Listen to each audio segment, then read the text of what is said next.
one's going over here. Lois Drumheller, Monroeville. Good evening. Good evening. There have been some questions that been asked. I will try not to be repetitive on those things, but I will reiterate. Transparency has been an issue all along here. As early as the earliest part of 2018, there was every reason to be transparent with the public on the proposed turnpike, which we had some kind of a map that indicated what the widening of the turnpike would entail.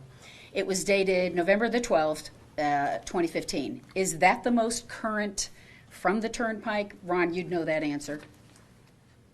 Lois, if you address me. And if it is, then it's confusing, and this is just one of the problems. The other problem was, because this process went on from early 2018 throughout the middle of this year, why didn't people know? I'm hearing everybody ask the question. It really wouldn't have mattered, because to be out in the public, in the sunshine, would be the way to handle this. The whole idea that, as you read, the RTK was 97 pages. And as I took my notes and went down there, a story unfolds. And as I did my homework looking at this, there were executive sessions, and there were directives, and there were signatures on things that told the turnpike what to do. Normally, that takes, always, that takes the councils directing the manager. And if the council did direct the manager, then that means the council made decisions in executive session, which is a violation of the Sunshine Act. So that's number one with me. You should be in the sunshine about the entire process, because everybody is an adult, and even the non-adults are very adult about this. The other thing is, I haven't had a chance even to get a draft copy. I asked tonight, Mr. Harvey, Mr. Little, I asked Mr. Little by email, is there any way to look at the draft ordinance? You know, one of the things that you do when you go through the Times Express of 1970s through 80s through 90s is you see a lot. You, of course, see a lot more content, but you see a lot of the stuff, including the ordinances, including what you're going to be voting on. And so to have seen a draft would have given me a little bit more information.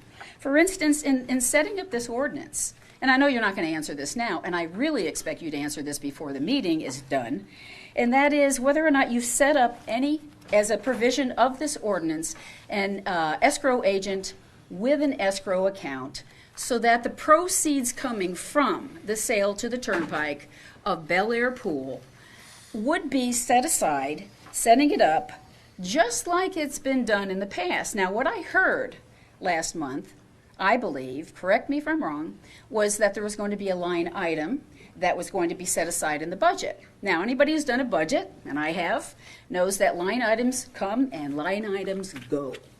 And line items do not promise you anything.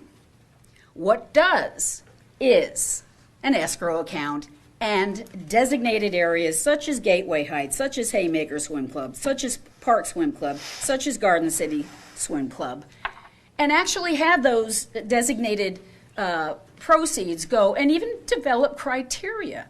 If you want people to have a one-time payment from the proceeds, then you say, you know, a percentage of your admission should be offering daily passes. In other words, try to act like the community pools when the Bel Air Pool is gone. I'm asking whether or not that draft is going to have an escrow, because if it doesn't have this set aside, such as we did when we sold the land to the Water Authority, and there was this windfall, and they set it aside for the public park, and when OPEB, $6 million was set aside, that was done, and that wasn't touched because it was in escrow. Same thing here.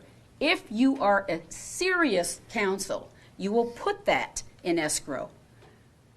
And that is the rest of my comment, because my 5 minutes is up. Thank you very much.